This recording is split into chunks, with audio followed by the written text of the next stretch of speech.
14-year-old Clara journeys to Mexico to meet her grandparents for the first time. Read this excerpt from What the Moon Saw to find out what she discovers about these strangers and answer the questions that follow. What the Moon Saw. Trees were what my grandparents made me think of when I saw them at the airport. Brown tree trunks, worn by the wind and sun and rain, solid and tough, scarred and calloused. Their skin looked rough as bark, and their feet, in sandals, as leathery as Dad's old boots. The look in their eyes, though, was gentle.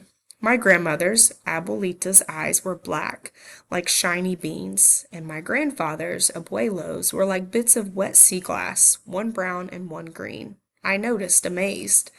The way his face lit up when he spotted me reminded me of Hector, bouncing up and down on his phone books, excited for dessert. Mucho gusto en conocerla, Clara, Abuelo said, beaming. Good to meet you. They must have known it was me, since I was the only 14-year-old girl looking lost and alone. Abuelita took a step towards me and touched my hand softly. Not a handshake, but something more gentle, like stroking a puppy. Her touch calmed the wild jumping in my stomach. On the way to the airport in Baltimore, I'd made a deal with Mom and Dad that if my grandparents were weird or mean, I could go home after 2 days instead of 2 months, but I could tell already they weren't weird or mean. Abuelita's smile was full of light, like the ocean early in the morning. We waited for my bags to appear on the conveyor belt, and Abuelo whispered in Abuelita in Spanish, "How she looks like you, Mejia." And a moment later, "Clara, how you look like your grandmother, Mejia." I'm not sure why he called us both my daughter, but it seemed nice, like how Mom called me and Dad sweet pea or sugar pie. I pushed my bangs behind my ears. Then he burst out, "Your eyes! It's your eyes, mi amor." I hoped he wouldn't bring up our cheeks, because my guess had been right. My squirrel cheeks came from her.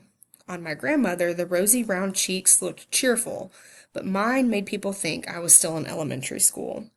Abuelita looked at me with a hint of a smile, as though we shared some secret.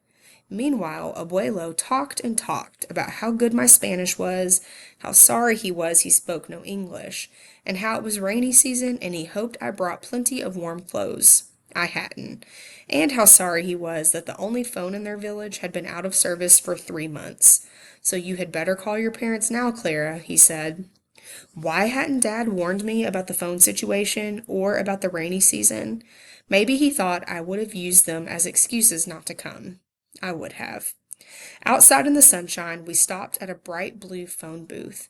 I dialed a whole string of calling card numbers and then cradled the receiver and counted the rings. My grandparents watched me.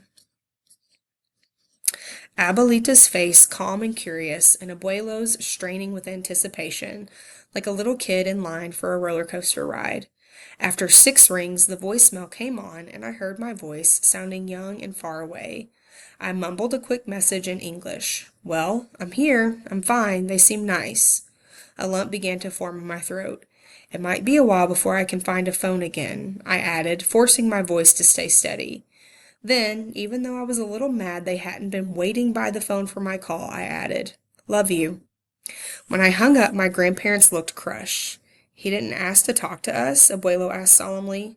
So I explained voicemail, which they'd never heard of. Even after I cleared that up, they seemed disappointed. They wanted to hear Dad's voice as much as I had, I realized. It had been over 20 years since they'd heard his voice.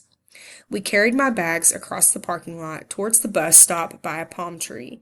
As we waited in the shade, the sparkle came back to Abuelo's eyes. "And your hands, Mejia, how they look like your grandmother's." I couldn't see anything our hands had in common. Hers were thick and huge, like a landscaper's, like Dad's. Mine were piano players' hands, Mom had always said, even though I gave up the piano after 4 months of lessons. Long, slim fingers with the nails filed into proud ovals and painted blueberry.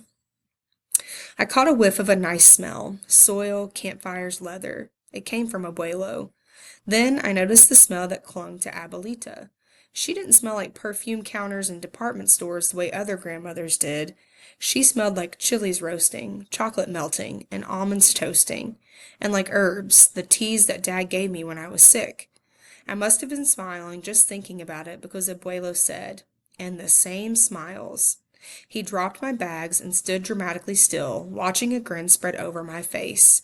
Even though I tried to keep my mouth closed to hide my squirrel cheeks, I couldn't help laughing at how hyper my little grandfather was. I snuck a closer look at Abuelita's dazzling smile. Did mine really look like that? Number 1. In paragraph 1, trees are used as a simile of the narrator's grandparents, B, a metaphor of the narrator's grandparents, C, personification of the narrator's grandparents, D, an analogy of the narrator's grandparents. Number 2. Read the sentence in the box that is taken from paragraph 13 and answer the following question. Quote, "And your hands, Mejia, they look like your grandmother's." I couldn't see anything our hands had in common. What is the most likely reason Abuelo describes the similarity between Clara's and Abuelita's hands? A, Abuelo is trying to bond with Clara. B, Abuelo thinks Clara is growing up too soon. C, Abuelo is hoping that Clara will be a good cook. D, Abuelo wishes that Clara had come to see them earlier. Number 3. In paragraph 11, what does the word cradled mean? A, to rock it like a baby. B, to watch it. C, to muffle it. D, to hold it gently. Number 4. In paragraph 9, what does the length of the sentence that begins with the word meanwhile show about Abuelo? A, he is getting cold. B, he is speaking rapidly. C, he is irritated with Clara. D, he is trying to speak English. The title of this poem, The Rainy Day, describes more than just the weather. Read the poem and answer the questions that follow. The rainy day. The day is cold and dark and dreary. It rains and the wind is never weary. The vine still clings to the moldering wall, but at every gust the dead leaves fall, and the day is dark and dreary. My life is cold and dark and dreary. It rains and the wind is never weary. My thoughts still cling to the moldering past, but the hopes of the youth fall thick in the blast, and the days are dark and dreary. Be still, sad heart, and cease repining. Behind the clouds is the sun still shining. Thy fate is the common fate of all. Into each life some rain must fall. Some days must be dark and dreary. By Henry Wadsworth Longfellow. In line 2, the description, "the wind is never weary," means the wind A, blows lightly, B, does not stop, C, changes direction, D, is not bothersome. Number 6. Read line 12 in the box below. Behind the clouds is the sun still shining. What does this imagery in the line symbolize? A, hope. B, equality. C, gratitude. D, obedience. Number 7. What does the word moldering mean in lines 3 and 8? A, burning and destroyed. B, living and bright. C, decaying and fading. D, hopeful and delight. No matter where you go, the internet is following you. Almost every portable device is being made with an internet connection. Most new TVs and many other appliances come with internet connections as well. The internet is truly ubiquitous. If something is ubiquitous, blank. A, it is fuzzy and will bite you. B, it is everywhere. C, it costs too much money. D, it causes rashes. Most of America's founding fathers did not believe in women's suffrage. Only men could vote in the United States until 1920. Number 9. What is suffrage? A, something that causes physical pain. B, an early flag. C, skirts that did not cover ankles. D, the right to vote.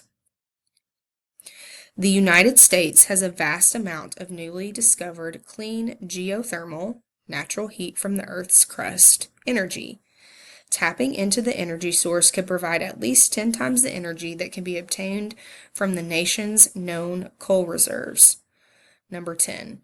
Which word in the paragraph above means supplies that are available to be used? A. Geothermal, B. Tapping, C. Continent, D. Reserves.